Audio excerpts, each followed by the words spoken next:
দেখেন গরুর পূজা কিভাবে শুরু হয় পৃথিবীতে প্রথম।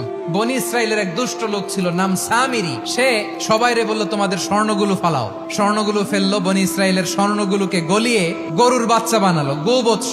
জিব্রাইল আলাইহিস সালাম যে জামিনে এসেছিলেন, ওই ফেরেশতার পায়ের নিচের একটু মাটি সে বুদ্ধি করে প্যাকেটে রেখে দিছিল। স্বর্ণ দিয়ে বানানো গোবৎস গরুর বাচ্চার গায়ে যখন সেই মাটি ছুঁড়ে দেয়া হলো, এখন বাছুরের ভেতর থেকে ভ্যাঁ ভ্যাঁ আওয়াজ আসতেছে। কি আসতেছে? সবাই তো অবাক। সামিরি বলে, আরে তোমরা যে 70 জন দিয়ে মুসা আলাইহিস সালাম রে পাঠাইছো ওইদিকে, এত ঘুরতেছে, আল্লাহরে খুঁজে পায় না। আল্লাহ তো এটার ভিতরে ঢুকছে, নাউজুবিল্লাহ, এটার ভিতরে সেজদা দাও।